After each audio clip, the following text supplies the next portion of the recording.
કાકા બાબા બધાને રામ રામ। હું આવી ગયો તમારી વસમાં મુકેશ પરમાર। ખબર લે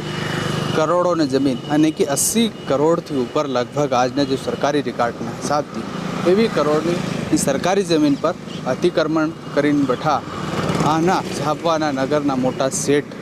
અને કે સમાજ સેવા હું સમાજ સેવા કરે જहाँ જેવી રીતે આદમી અને કર્મચારીઓને કેવી રીતે બુટ્ટી પીવાડી અને ગોળો પીવાડી અને तीहूना नाम पर सरकारी जमीन पर कब्जो कर तीनों नाम ही सड़ा तीनों नाम ठग ठग है केवी रीते मोटा ठग बनी अने समाज ने नामना आज करोड़ों रुपया बनी गया बराबर। पर एवी रीते जो आज कीमती करोड़ों की जमीन सरकारी होती थी जमीन पर भी अतिक्रमण कर 1961-62 बात करिए तो रिकॉर्ड में तीहूना कई परिवार ने बीजाना नाम पर ते वेचीने अने सरकारी जमीन पर तीहून मुआवजो मळेलो पर तीहूना परिवार ना करी भंडारी परिवारे कब्जो कर्यो अने तेनी बात यो प्रकरण चाल्यो। कब्जो था तीहू खुद तमु देखाई रहो मारी पुछाड़ी जे हूँ PWD ने जो कार्यालय विभाग से जो कार्यालय विभाग लोक निर्माण विभाग की पाहेथी मांडीने ये पूरी बिल्डिंग की बात करिए तो परे तक काले नाला तक जो जारी है जो जमीन ते पूरो यूँ ही कब्जो करी मेल्यो। कब्जो करे एनी बाद जो रिकॉर्ड में निकाली पूरी जांच पड़ताल थाई तेनी बाद तो मुझे देखिए सामे वाले कलेक्टर कार्यालय ने जो विभाग से कलेक्टर कार्यालय से मतलब जो खुद कीरा के कलेक्टर ना कार्यालय भी मतलब कलेक्टर रेवा ने जो निवासी घर से त्यो भी हमारो से ने लोक निर्माण विभाग ने त्यो भी हमारो से एवी रीतनी बधी वातो भी कह दियो पूरे कब्जो करेलो कि हवे भंडार बात करिए कि नहीं एवी रीते कम से कम आज ने सरकारी रिकॉर्ड की बात करें तो 80 करोड़ ने आसपास ये ज़मीन आवेली। आज नवा सर्वे की बात करें तो हिसाब से सरकारी ज़मीन पर एवं था फिर ये मालूम पड़े या तीहू इन्हीं ज़मीन पर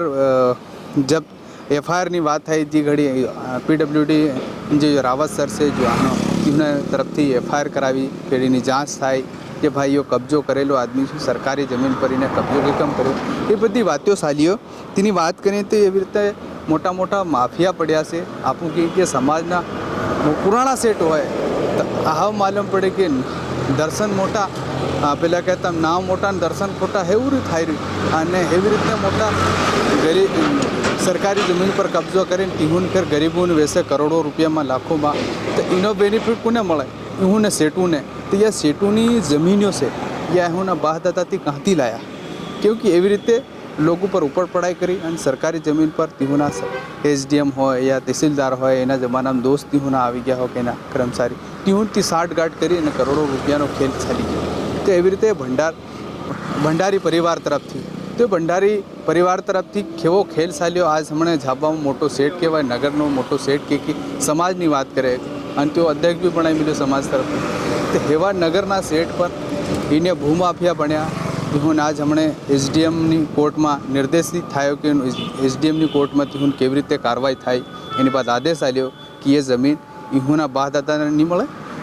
जीने भी तीहूना जो परिवार जीहूना तो रिश्तेदारी अने ठिकाणु वताड़ी इन जमीन पर कब्जो कर्यो खुद जहाँ जब खुद सरकार कलेक्टर भवन से ये निवास से त्यो भी तीहूना अंडर में से एवी रीतनी बात कहती कि कलेक्टर भी मारी जमीन पर रही रहो અને PWD विभाग भी मारी जमीन पर रही रहो। अगर हेवी रीतनी वट वाली बात थाई तो अधिकारी फिर वट पर चढ़ी गया इतिहास खोलियो इतिहास में तीमा पहले कहता खांडणी में घट्टी में पेली दाळ गळाय हेम गळाई गया और भिसाई गया। आज ते जो सरकारी जमीन पर हुई पर हूँ थी कब्जो करी और तुम एना वीडियो में भी दिखाई रहे थी पूरी बाउंड्री ये जमीन पर कब्जो कर्यो। कलेक्टर विभाग ने जो निवास से कलेक्टर भी रहे तो मारा जमीन पर रहे एवी रीतनी मोटी मोटी बातों भी कर्यो कि घनी बधी बातों पर सायो और आज फिर SDM में तहसीलदार में जो प्रकरण चाल्यो एनी बात तीहूनो नामो हटाई नाख्या फेर थी एवा ठगोड़ाना नाम पेला कि नहीं कि सरकार एक तरफ के शिवराज मामो के भूमाफिया पर बुलडोजर सहे तो हूँ की कहवा नगरना सेट पर भूमाफिया पर आखिर यू JCB નું બુલડોઝર કેર ચડવાનું છે JCB કેર ચડાય તેની પર तीहूनी पर केर कार्रवाई थाय एवी रीतनी बातों जो सरकारी करबो लगभग 80 करोड़ आसपास जो जमीन आगना आजना रिकॉर्ड की बात करी आजनी जो कीमत की बात करी तो एम हेवड़ा पर कब्जो कर नाखी हुई भंडारी परिवार तरफ थी कब्जो करी मिलो। तीहूनी बात करें तो कौन कौन हेवा बदा खेल करवा वाला तेनी बात करें कि 24 जुलाई 2022 में बिना अनुमति यो खुद इन्हीं नप्ती करवा આવી ગયેલો અને ખુદ ટીવી કરવા આવી ગયેલો તો પીડબ્લ્યુડીની જે વિભાગનો જે અધિકારી છે એસડીઓ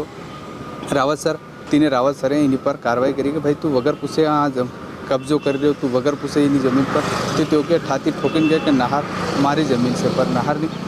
बाहर पड़ेगी हाँ क्योंकि तिने जांच करावी અને तिने एसडीएम हमने જે હમણાં જે વર્તમાનમાં એસડીએમ ઝા છે તેને જાંચ કરી અને જાંચ પ્રતિવેદન જાંચમાં હાલ્યું એની જમીનને જે કબજો અતિક્રમણ થયેલો તે મુક્તિ કરાવી તો એ 24 જુલાઈની વાત કરીએ તો 24 जुलाई इन्होंने जो बाउंड्री करवाया था तो यो खेल बढ़िया इन्हीं बात करिए तो राजेंद्र शांतिलाल भंडारी 5 से 6 लोगों के साथ नपती करने मतलब 5 से 16 आदमी लेने आवेला नपती करावारू की हमारी ज़मीन से बाउंड्री बनाई ली एवी रीतनी बधी खेल साली होती में तो ये बधु थयु तो हेवी रीतनी बधी बात है बात करी खरी मालूम पड़े कि तीन घड़ी जाबा में कलेक्टर सोमेश मिश्रा होतो तीने फिर जांच बेटाड़ी कि भाई ये वगर पूछे खेल केम चाली रहो तो कलेक्टर ने मालूम पड़ी कि एवी रीतनो खेल चाली रहो तो तीने पूरी इतिहास खोल नाख्यो कि खरू से खोटू से दूध पानी पानी से करी दीनी जांच करावी तो दूध पानी पानी निकल आवतु रही हाँ फिर भी किरा कि त्या साथी ठोकीन किरा कि हम हाईकोर्ट ने सुप्रीम कोर्ट ने जवाना से अपील करवाना से हाँ देखी कि तीहूनी ज़मीन के अतिरिक्त से क्योंकि तीहूनी ज़मीन नहीं મળે બીજાની ज़मीन पर होती नहीं कब्जो करवानी बात की थी ये बधी ये बात से ने मामलो एफआईआर થયેલો 7 અગસ્ટ 2022 में 7 अगस्त 2022 में न वरामा અને મુકામ સિંહ રાવતે जो एसडीओ से पीडब्ल्यूडी तीने कराई एफआईआर फिर तीन बाद प्रकरण चाल्यो तहसीलदार थी फिर एसडीएम थी फिर कलेक्टर विभाग तो बधी कड़ो जांच थी एनी बात जमीन की बात करें तो इनमें 0.291 हेक्टर वर्तमान में सर्वे नंबर 67 पर दर्ज नामा पर विलिप्त कर मध्य प्रदेश लोक निर्माण विभाग नाम इमा सड़ी गयु से पहलू इहूँ नाम होतेलू तो हेवी रीतनी केसरी अमल चुनीलाल एवं वारिस यूँ बताड़ो जो इनी जमीन पहलो नाम आवतेलू तो तीमा यूँ रिश्तेदारी बताड़ी ने जमीन नामंत्रण कराव्યું तो हमणे जो तीनों नाम होतेलू तो तीन घड़ी इन जमीन मुआवजो आल नाख्यो सरकारे અને ફેર એની પર કબજો કहाँ કેવી રીતે कर रहा ये બધો ખેલ ચાલ્યો એની પરથી જાંચ થઈ તે इनमें भूमाफिया भंडारी परिवारनी तरफ बात करिए तो पूरी जमीन में इन्हें कब्जो कर मिलो इतना घना सिट्टा खोले है तो घना बधो गबोड़ो निकलवानो से अन्य किकम रुपया बनाया से इन्हें सेट भी मोटो किकम बनो ती भी बधी कड़ो निकल जाए तो हेवी रीतनी बधी बात जी ये सच है कि लोग बाज़ार मूल्य से उस भूमि की कीमत 70 से 80 करोड़ रुपए आंकते हैं जो शासकीय भूमि रही थी और अभी भी शासन के कब्ज़े में है वो परंतु बड़े ही क्या शब्द उसको उचित दें आप सुनियोजित ढंग से कह लिया जाए कि सुनियोजित ढंग से उस पर पिछले कई दशकों से एक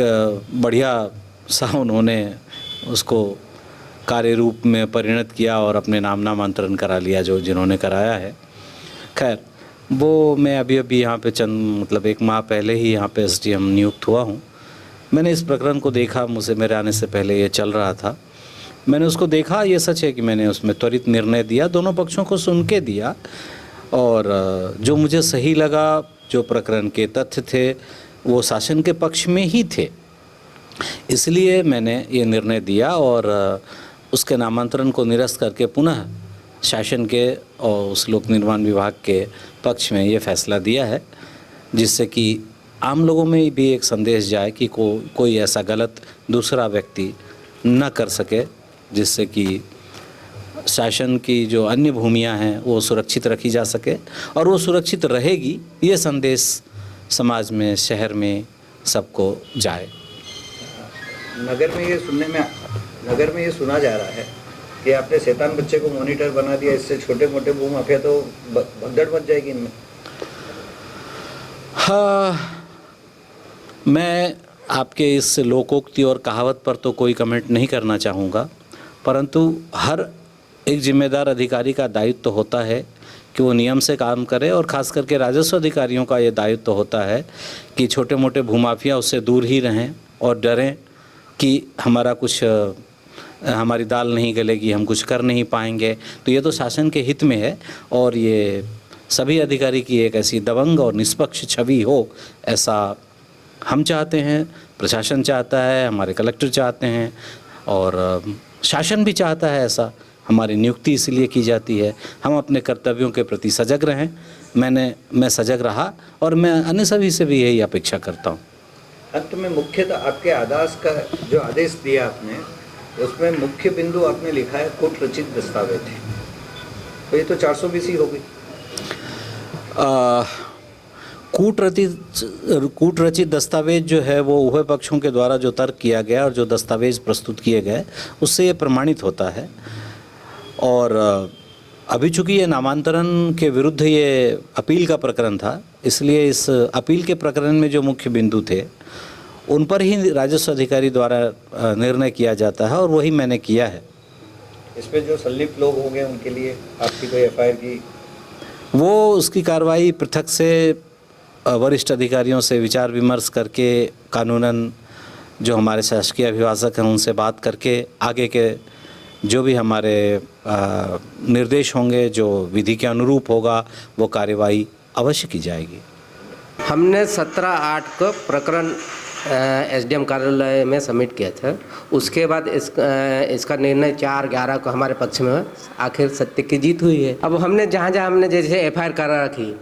एफआईआर के विरोध इसके वो काफ़ी देंगे एसपी के वहाँ पे भी, इसकी क्या कार्रवाई करते वो फिर वो जाने। नहीं, हमने एफआईआर दर्ज की ना। एफआईआर के बाद की? एफआईआर के दर्ज अभी ये काफ़ी भी आ गए थे, इसकी काफ़ी भी हम देंगे, मतलब अभी नहीं दी। ये कब तक दे देंगे? ये आज तो सर्टिफाइड काफ़ी लाए हैं हम, 1-2 दिन में इसकी काफ़ी भी एसपी को दे देंगे। मूलतः प्रकरण था कभी पूर्व में कोई गलत नाम दर्ज हो गए थे या गलत इंद्राज हो गया था, उसके संबंध में तो संज्ञान में एसडीएम साहब के आया था और वहाँ प्रकरण भी चल रहा था। तो निश्चित रूप से गलत रिकॉर्ड में दर्ज रहा बहुत लंबे समय तक और उसका कुछ दुरुपयोग भी किया गया। तो क्योंकि संज्ञान में शासन के आ गया था और हमारे प्रकरण चल रहा था, तो हमने थोड़ा शीघ्रता से कार्रवाई करके कि उसमें निराकरण शासन के पक्ष में हो जाए। तो एसडीएम साहब ने आदेश 3-4 दिन पहले कर दिया है उसमें। और निश्चित रूप से शासन का